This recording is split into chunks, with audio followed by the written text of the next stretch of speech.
Our first story today is My Sister is Marrying My Ex. Hi Aunt Jay, my sister is marrying my ex, and the worst part is I'm still in love with him. Robbie and I were together for 4 years. We never cheated on each other, we never betrayed each other.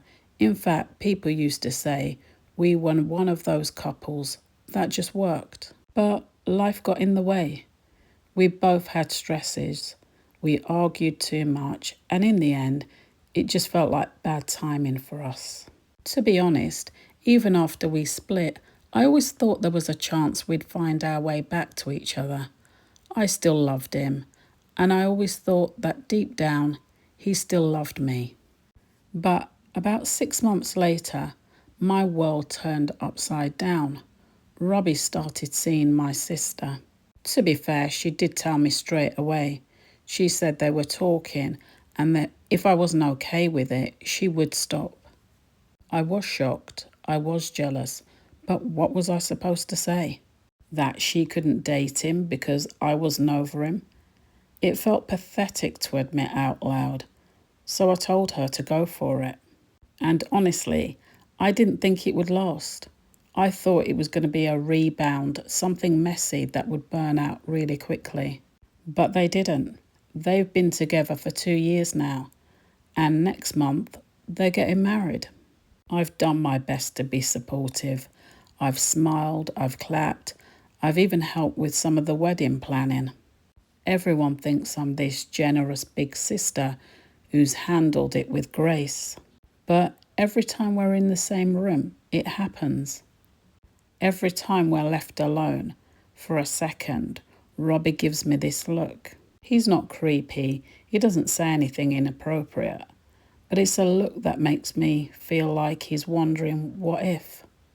And the truth is, I'm wondering the same.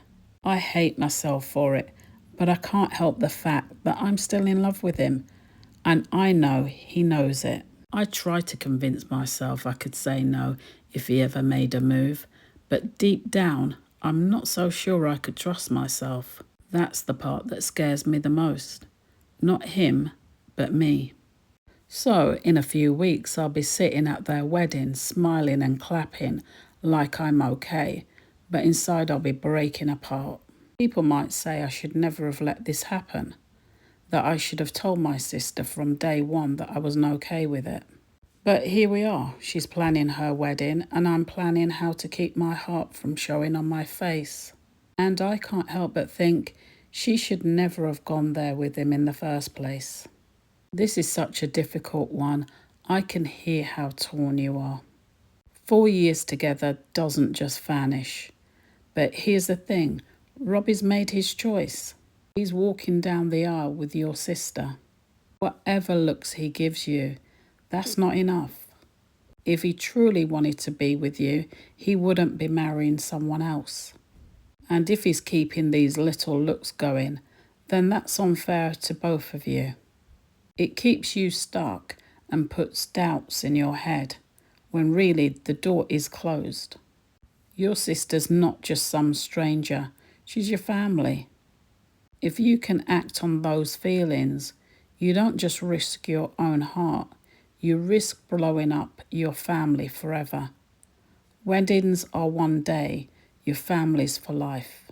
I'm not just going to tell you to get over it, because grief doesn't work like that. You're grieving a relationship that you thought might come back, and now you're watching it marry into your own family. Of course you're heartbroken, of course you're jealous. That's human. But what I will say is this, give yourself space. Don't sit there torturing yourself with what ifs.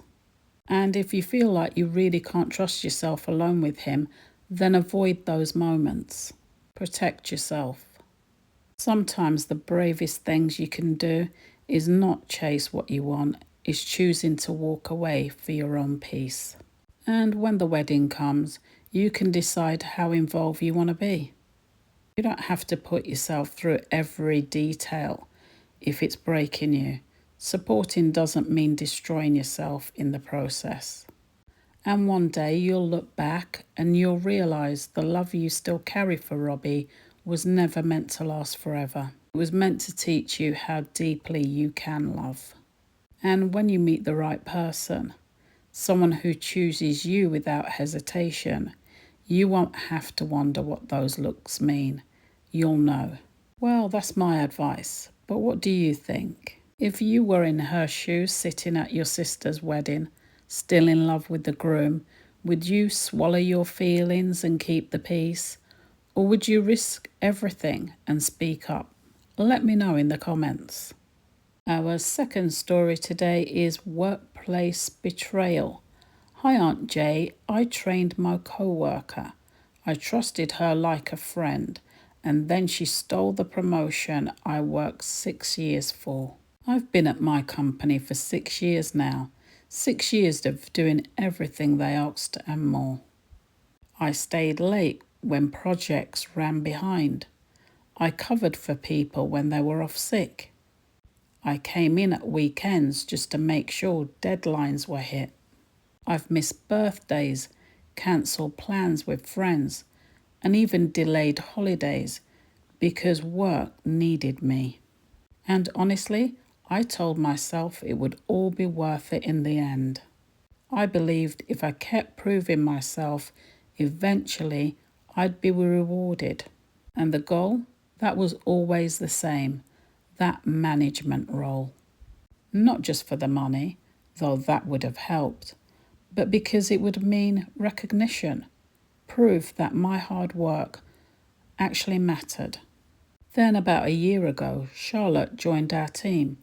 She was new to the industry, fresh out of uni, and she seemed so unsure of herself and nervous. I remember her first day. She could barely get the printer working, and I thought back to my own early days when I was just as lost. So I stepped in to help. It started small, showing her the basics of the system, how to file reports, how to avoid the silly mistakes new starters always seem to make. But it grew quickly. She leaned on me for everything. How to deal with our bosses, what shortcuts to use in spreadsheets, even how to word emails so she sounded more professional. And I gave her everything I knew, and I never held back. I wanted her to succeed. I told myself this is what a good colleague does. And over time we built our friendship, of sorts. We'd grab lunch together, gossip about office drama, swap weekend stories. I mean, she wasn't my best friend, but she was someone I thought I could trust.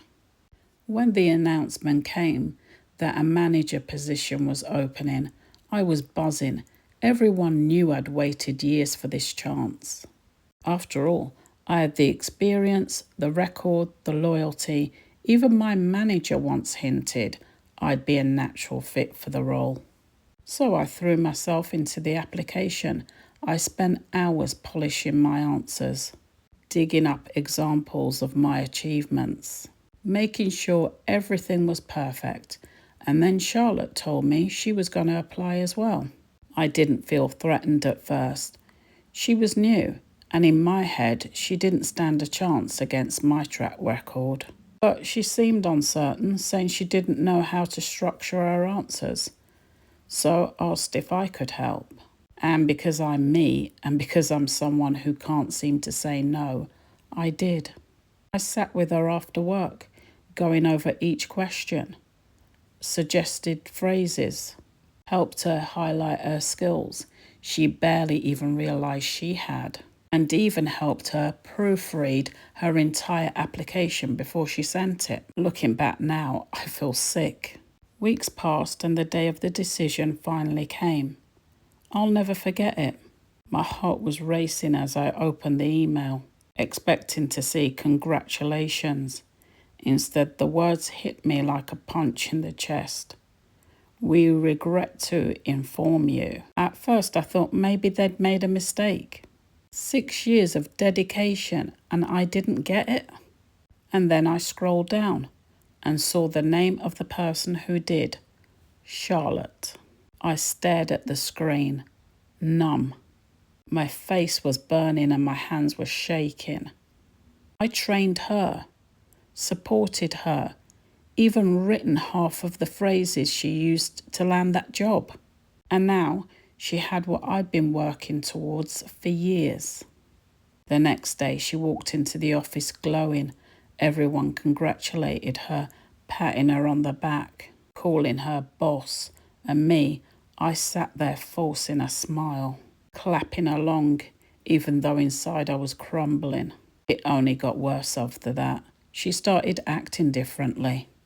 The friendly little lunches stopped, and she began talking down to me, giving me the job she didn't want, like I was her assistant instead of her equal.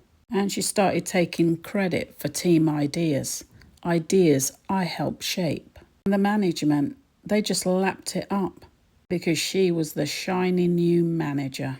I tried to stay professional, but it eats at me every single day. Humiliation of knowing I helped her climb the ladder. I'd even built it for her myself. The bitterness I have when she assigns me tasks I used to teach her how to do.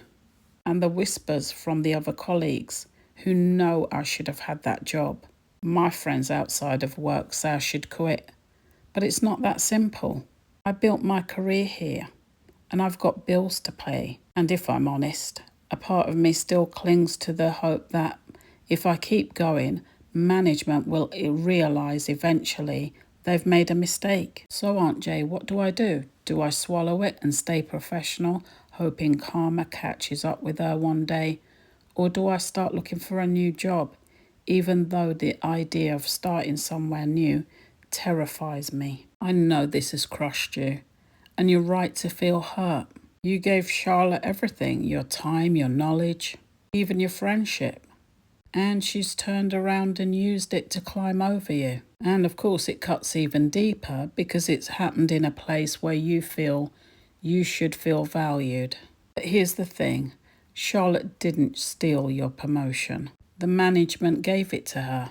And that does not mean that she deserved it more. It just means that the system you've been loyal to for over 6 years made the wrong call. And as painful as that is, it's not a reflection on your worth. It's a reflection of the company that benefits from your efforts but doesn't reward it properly. I know you're angry at Charlotte, and I don't blame you.